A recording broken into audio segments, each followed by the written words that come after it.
Hello बच्चों। मैं विवांशु है हो रहा है। थर्ड चैप्टर का फर्स्ट पार्ट जब हम लोगों ने किया था तो अभी दिवाली आने वाली थी। अब दिवाली बीत चुकी है। फिर से अपने पढ़ाई को हम लोग कंटिन्यू रखते हैं और देखते हैं जो भी उस चैप्टर में रिमेनिंग पार्ट्स रह गए थे उसको आज कवर करते हैं और आज इस चैप्टर को हम लोग फिनिश करते हैं और अपने प्रिपरेशन अपने एकेडमिक तैयारी की तरफ फिर से एक बार स्पीड के साथ पढ़ते हैं। एक कंसिस्टेंसी मेंटेन करते हैं और जितना बेहतर रिजल्ट हम लोग ला सके उसके लिए हम लोग अपना बेस्ट देंगे। जो भी कर सकते हैं वो हम लोग करेंगे। टीचर अपनी तरफ से कर रहा है as a student, as a competitor, as a aspirant. अब बाकी चीजें आपको फुलफिल करने रहेंगे अपने प्रिपरेशन के लिए। देखिए, लास्ट जब हम लोगों ने देखा था तो हम लोगों ने लीप ईयर का कॉन्सेप्ट देखा था कि लीप ईयर कैसे आता है। लीप ईयर का कॉन्सेप्ट देखा था जहां पे हम लोग देखा था कि हम लोग की जो अर्थ है वो 365 एंड 6 आवर्स लेती है, मतलब 365 डेज एंड 6 आवर्स लेती है। 4 साल बाद 6-6 घंटे इकट्ठा करके 24 घंटे हो जाते हैं। वही 24 घंटा एक दिन एक्स्ट्रा करके काउंट होता है किसमें, फरवरी में, और उसी को हम लोग क्या बोलते हैं, लीप ईयर बोलते हैं।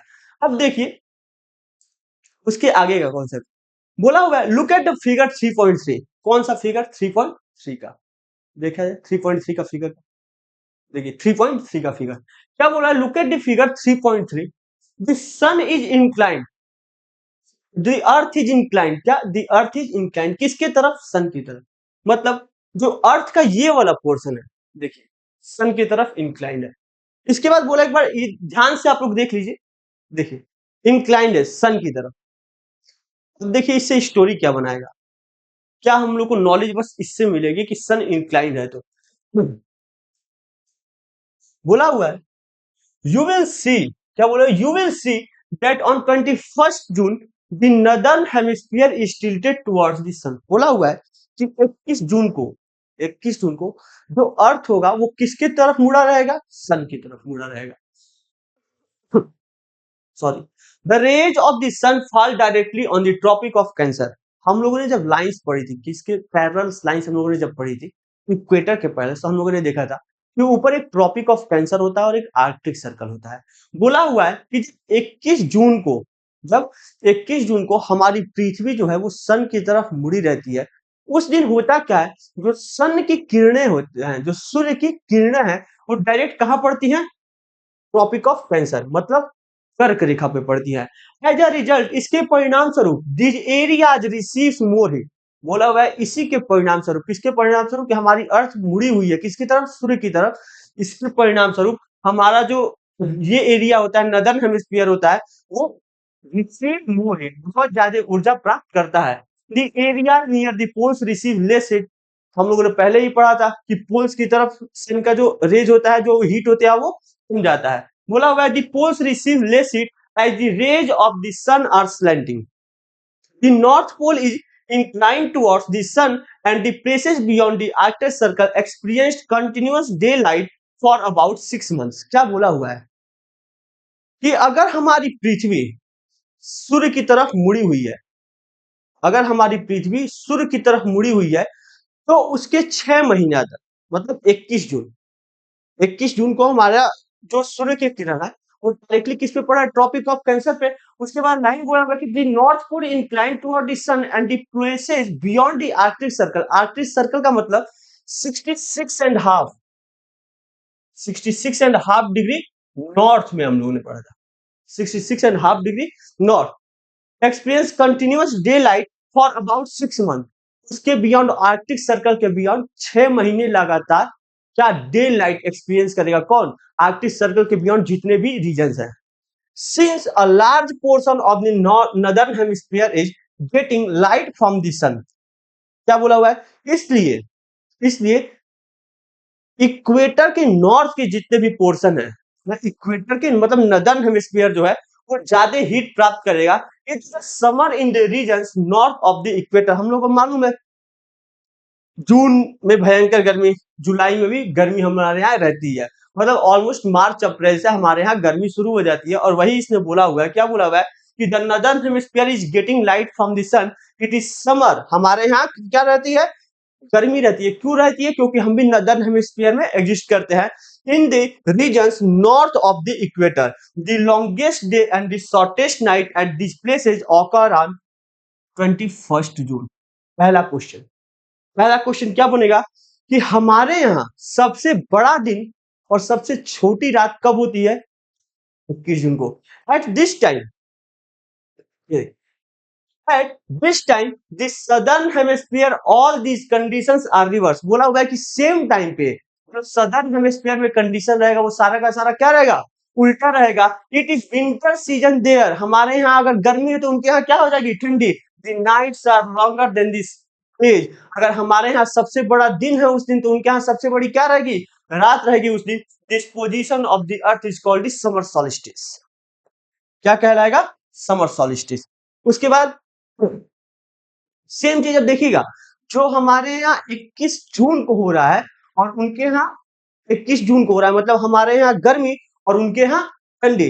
अब 22 दिसंबर के दिन उनके यहाँ गर्मी हो जाएगी और हमारे यहाँ ठंडी। नेक्स्ट पैराग्राफ देखिए। On 22nd December, the Tropic of Capricorn received direct rays of the sun as the South Pole tilts towards it। क्या बोला हुआ है कि जैसे 21 जून को पृथ्वी, अगर ये सूर्य है तो सूर्य की तरफ ऐसी मुड़ी हुई है। सेम क्या होता है 22 दिसंबर को? सेम क्या होता है 22 दिसंबर को हमारी पृथ्वी जो है वो अगर सूर्य यहीं पर है तो अपना पृथ्वी पोजीशन क्या कर देती है? चेंज कर देती है। तो ये वाला पोर्शन रहता है जो पृथ्वी के नीचे का पोर्शन रहता है वो सन की तरफ क्या हो जाता है? दिखने लगता है। तो सूर्य की रोशनी डायरेक्ट कहां पड़ेगी? ट्रॉपिक ऑफ कैप्रिकॉर्न पे। कहां पड़ रही है? Tropic of Capricorn receive direct rays of the sun at the South Pole tilts toward it. As the sun rays fall vertically at the Tropic of Capricorn, मतलब 23.5 degree south पे, कितना 23.5 degree south पे, a larger portion of the southern hemisphere gets light। बोला हुआ है कि अगर पृथ्वी हमारी ऐसी है, अगर इसको सिर्फ हम लोग पृथ्वी कंसीडर करें तो देखिए ये वाला पोर्शन क्या होगा? हिट आता रहेगा और ये जो पोर्शन मेरा एकदम सर का पीक वाला पोर्शन है उसको हिट नहीं मिलेगी, मतलब उतनी सूर्य की ऊर्जा नहीं मिलेगी। वही यही बात बोला हुआ है। Therefore it is summer in the southern hemisphere. बोला हुआ है इसीलिए उस टाइम पे समर सदर्न हेमिस्फीयर में क्या रहेगा? समर रहेगा with longer day and shorter nights. सबसे बड़ा दिन और सबसे छोटी रात। ठीक। The reverse happens in the northern hemisphere. जैसे हमारे यहाँ दिन था सबसे बड़ा और उनके यहाँ सबसे बड़ा रात था, वैसे ही ये कंडीशन अब यहाँ पे भी अप्लाई होगा। अगर उनके यहाँ सबसे बड़ा दिन है तो उस दिन हमारे यहाँ क्या होगा? सबसे बड़ी रात होगा। कब? 22 दिसंबर को। 22 दिसंबर को जल्दी सोइए, सबसे लंबा सोने को मिलेगा। This position of the earth is called winter solstice, जिसको हम लोग बोल रहे थे समर सॉलिस्टिस 21 जून को, अब इसको क्या बोलेंगे? Winter solstice. Do you know that Christmas is celebrated in Australia in the summer season? नया क्वेश्चन, अगर हम लोगों से पूछा जाए कि क्रिसमस कब सेलिब्रेट होता है तो हम लोग बोलेंगे ठंडी में। देखिए क्वेश्चन चेंज, ऑस्ट्रेलिया में क्रिसमस कब सेलिब्रेट होता है? गर्मी में। गर्मी में कैसे? देखिए आप लोगों को कुछ दिखाता हूं। ये वाला पोर्शन है कवर, देखिए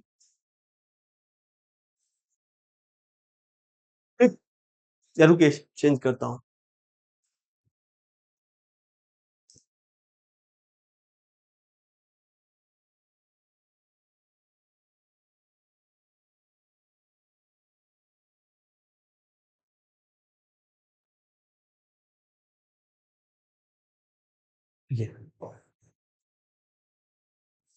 ये क्या है? Northern hemisphere. क्या है? Northern hemisphere.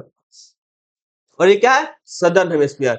हमारे यहाँ क्रिसमस जब आता है, हमारे यहाँ जब क्रिसमस आता है तो 25 दिसंबर। 25 दिसंबर मतलब हमारे यहाँ क्या है? विंटर है। लेकिन हम नदर्न हेमिस्फीयर में ना बचा लोग, और ऑस्ट्रेलिया कहाँ है? सदर्न हेमिस्फीयर में। और हम लोगों ने देखा है कि 22 दिसंबर के टाइम पे, 22 दिसंबर के टाइम पे सदर्न हेमिस्फीयर में गर्मी है। और चूंकि ऑस्ट्रेलिया अगर सदर्न हेमिस्फीयर में है तो इससे पता चलता है कि ऑस्ट्रेलिया जब क्रिसमस सेलिब्रेट करता है तो उसके यहाँ गर्मी रहती है, और वो भी पीक की गर्मी रहती है। गर्मी इसलिए रहती है क्योंकि जो ट्रॉपिक ऑफ कैप्रिकॉर्न है वो ऑस्ट्रेलिया को क्रॉस करती है, और ट्रॉपिक ऑफ कैप्रिकॉर्न को वर्टिकल लाइट उस टाइम पड़ रही होती है सन की, और जहां सन रहेगा गर्मी अपने साथ रखे रहेगा। ठीक, अब देखिए, on 21st March and September 23rd, direct rays of the sun fall on the equator.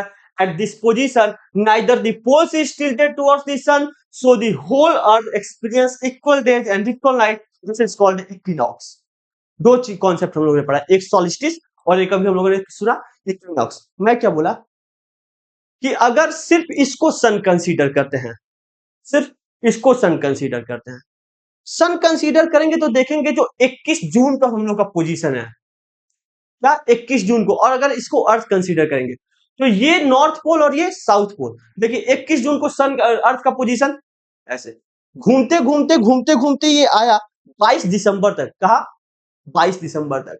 अब जो नॉर्थ पोल वाला पोर्शन है वो क्या हो गया, दूर हो गया, और जो साउथ पोल वाला पोर्शन वो क्या हो गया, पास हो गया, सामने हो गया। तो इसका मतलब कि कहाँ गर्मी रहेगी, साउथ पोल में 22 दिसंबर में। लेकिन दो पोजीशन देखिए, एक पोजीशन ये जहां क्या है, एक पोजीशन ये जहां सूर्य के सामने ही दोनों पोर्शन दिख रहे हैं, और एक पोर्शन ये जहां ये वाला पोर्शन, मतलब सूर्य तो चारों ओर से चमकेगा, मेरी तो दो पीछे आंखें है नहीं कि मैं देखूं, लेकिन ये पोर्शन जो यहाँ पे है ऐसे ही घूमते घूमते घूमते घूमते हमेशा सामने दिखेगा, और इस पोजीशन को बोलेंगे, क्या बोलेंगे, इक्विनॉक्स। और इक्विनॉक्स में होता क्या है, the day and the night, the day and the night is almost of same hours, almost of the same hour. क्यों, क्योंकि the whole earth experience equal days and equal nights, this is called the equinox.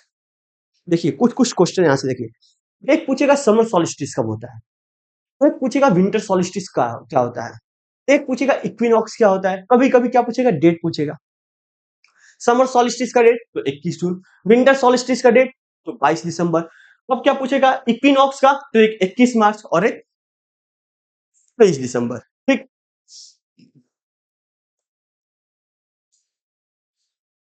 on 23rd September, it is autumn season in the northern hemisphere and spring season in the southern hemisphere. The opposite in the case of 21st March, when it is spring in the northern hemisphere and the autumn in the southern hemisphere. Thus, you find that there are days and nights and changes in the season because of the rotation and revolution of the earth respectively. एक word हमेशा याद रखिएगा, respectively. Respectively जब भी आता है उससे पहले आप लोगों ने देखा होगा कि रिलेशन बताता है दो दो चीजों का। एक रिलेशन देखिए क्या बोल दिया, days and night and changes in this season. ये एक चीज होगा, दिखाता हूं आप लोगों को, ये एक चीज होगा डेज एंड नाइट, एक चीज हुआ, और एक क्या हो गया, चेंजेस इन दिस सीजन। देखिए रिस्पेक्टिवली यूज क्यों किया हुआ है, पता है कि जो जो रोटेशन होता है वो किस, जो डे एंड नाइट होता है वो किसकी वजह से, रोटेशन की वजह से, एंड जो रिवॉल्यूशन की वजह से जो चेंज होता है वो किस में होता है, सीजन में चेंज होता है। और लास्ट में क्या लिखा, रिस्पेक्टिवली। मतलब स्टार्टिंग में दो चीज लिख दिया, स्टार्टिंग में दो चीज लिख दिया, और उसके बाद उसका कारण भी अलग अलग साथ में लेकिन लिखा हुआ है, और बाद में लिखा हुआ है रिस्पेक्टिवली। रिस्पेक्टिवली, रिस्पेक्टिवली की जो हिंदी होती है बच्चा लोग, वो होती है क्रमशः। क्या होती है, क्रमशः। इसके साथ ये चैप्टर हम लोग का खत्म होता है। ठीक, ये सारे एक्सरसाइज देखिए, the movement of the earth around sun is, सबको मालूम है सन के अराउंड का मूवमेंट, सन के अराउंड का मूवमेंट बैठ करके ना खुद से करने का ट्राई करिएगा, अगर चैप्टर आप लोगों ने ठीक से देखा होगा तो। Revolution, direct rays of the sun fall on the equator. Equator मतलब इक्विनॉक्स के बारे में पूछ रहा है। 22 दिसंबर क्या है, विंटर सॉलिस्टिस। 21 जून क्या है, समर सॉलिस्टिस। 21 मार्च वजह से। फिर Christmas is celebrated in summer in, सारे सदर्न हेमिस्फीयर में, सारे सदर्न हेमिस्फीयर में जितने भी देश होंगे वो सभी क्रिसमस किसमें सेलिब्रेट करेंगे, समर में करेंगे। अभी बात सिर्फ किसकी कर रहा है, ऑस्ट्रेलिया की, तो यहाँ पे क्या हो जाएगा, Australia. Cycle of the season is caused due to revolution. ठीक, leap year has the number of the days 365, normal होता है तो उसमें 366 days. The daily motion of the earth, बाकी सारे एक्सरसाइज नॉर्मल है जो आप लोग खुद से कर सकते हैं। इसके साथ हमारा थर्ड चैप्टर भी आज खत्म हुआ। नेक्स्ट वीडियो आएगी फोर्थ चैप्टर की। 4th चैप्टर की वीडियो भी जल्दी ही आएगी। उसके लिए आप लोग को लंबा वेट नहीं करना पड़ेगा। इस बार लंबा वेट करना पड़ गया। इसके पीछे रीजन ये है बच्चा लोग कि दिवाली की छुट्टी थी और उसके लिए सॉरी भी। बाकी अगर जब तक समझ में आया हो, मेरा पढ़ाने का तरीका पसंद आया हो, तो चैनल को सब्सक्राइब करिए, लाइक करिए और as much as you can share करिए। अपने दोस्तों को भी इसका लाभ दीजिए। Thank you.